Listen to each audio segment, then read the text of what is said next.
Other interesting political news, you have National Review claiming Nikki Haley is the only candidate that can beat Biden thanks to a new poll.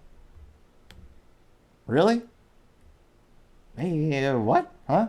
So this is from her Twitter team, allegedly. Or yeah, presumably.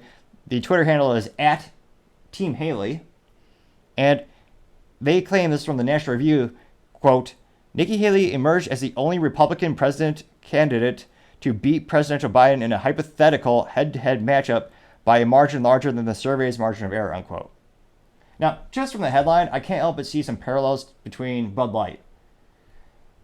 Bud Light, the CEO said, oh yeah, we gained about 15% of our old customers back because a survey about brand perception came back and said, oh yeah, I'd buy Bud Light again. But then you look at the sales figures, and every week it's on average down between 27 and 30% compared to the same fiscal week last calendar year. So people are saying they want to buy Bud Light again, but in practice, no, absolutely not. Now, apparently this poll came in, again, this is from National Review, and this poll is from CNN, which, again, if you're politically right, you don't trust them worth a damn. Well, I'd say most people in the middle don't trust them either, but nevertheless, CNN has a long track record of lying, including changing the skin tone of Joe Rogan to make him look more sick than he really was when he did come down with COVID, as well as changing the definition of drugs to make it look... They make their political enemies look as bad as possible, intellectually, morally. They do everything they can.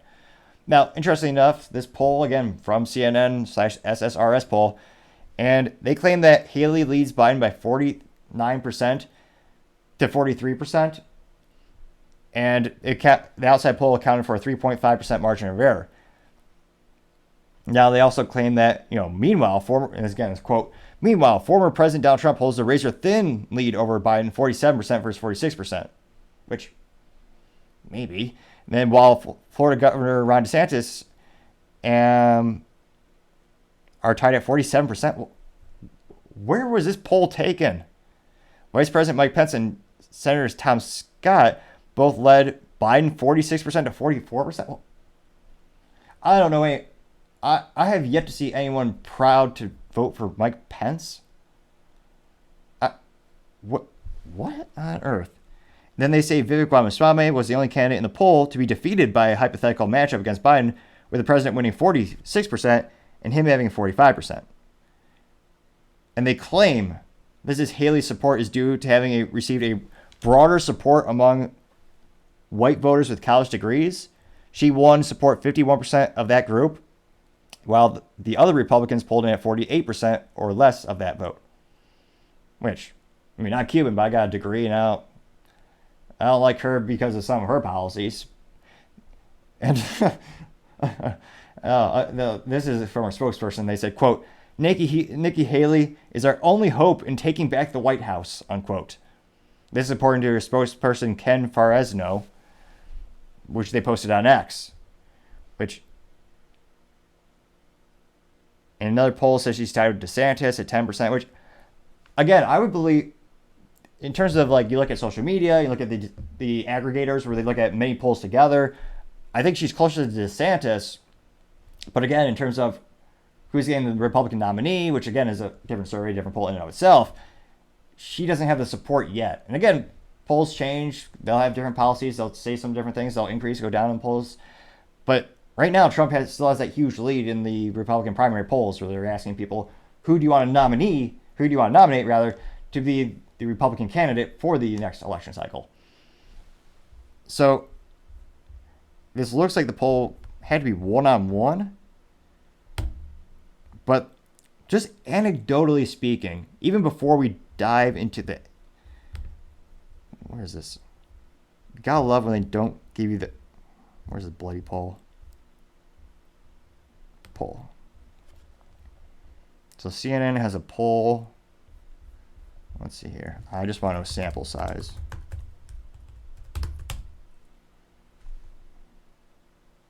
Aha, here's the juicy data. Jesus. Yeah, this document is a quite long survey. Now it looks like, thanks to the good old Control F, you can find stuff quicker. It looks like the surveys were obtained August 25th to August 31st, 2023, with a sample size of 1,503 respondents. Looks like they're 18 years older.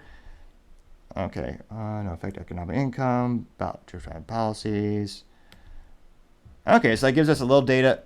And again, you gotta love it when they hide that deep. So that wasn't even in the article. I had to go to the other separate website that actually had the raw data of that poll. You gotta love when they have a lack of transparency. So not the largest sample size, and again, I wish they would break it down by geography.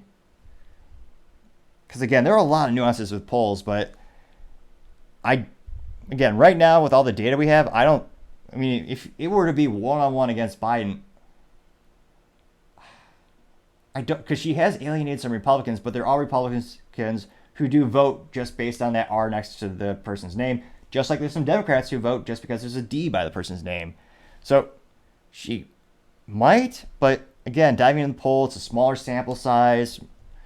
But let me know in the comments, do you think she will, one, win the nominee, which I know is a separate topic in and of itself, but two, do you think she could beat Biden? And do you think the odds of her beating Biden are greater than Trump, DeSantis, Vivek, even Mike Pence, Tim Scott, all these folks? With all the data we have now, I would say not so much. And again, it is one of those fascinating things where not all candidates are viral on social media. I think one of the best examples is Ted Cruz. Most of the social media responses I see about Ted Cruz are usually pejorative and negative. On social media, he has a large audience. There are a lot of people who follow him, but a lot of the comments are pretty darn negative. But he keeps getting, he's successfully gotten elected. So it's one of those weird things where, again, maybe the demographics of the people who support Nikki Haley are similar to Ted, or maybe they're not on social media or they're on it less. But when I'm looking at Nikki Haley's social media and I'm looking at the interactions, there's just not that much support. And proof in point, look at the reactions for this. So Nikki Haley's team tweeted this, which this should be huge news. It should be revolutionary. Nikki Haley has potential. Look at this survey we came up with. It should go viral, some might say. It's a headliner story. Although, ironically, this is the last story of the political section of the show, so shows my priorities perhaps subconsciously. Now, that only got 30.1 thousand views, which is nothing. We just talked about Vivek a couple minutes ago. He got 680,000 views. And his was in, what was the time frame for it? In him, it's the same time frame. So in one day, in one post, Vivek got 682,000 views for it, something he released, and Nikki Haley got 30,100. And she got 491 likes. So not the best ratio, to say the least. Now, the top responses were actually pejorative. Now, you have John Antello saying, quote, "The elites have found their Jeb Bush of 2024. Good luck with that." Now, even that didn't get a lot of views, but it's one of the top. So you got 54 views and 4 likes, which we could probably beat that in this video. Just take the time to like and comment and subscribe. Try to get to, again, 4,000 by the end of September. I know it's ambitious to get that many subscribers, but I think we can do it together. Now, that's a 1.63% ratio for Mr. John Antello. You also have someone by the name of Filthy Heaton Kirk, which I can only assume is a reference to Captain Kirk from Star Wars. Kidding. I know it's Star Trek or Galactica. Kidding. I know it's Star Trek.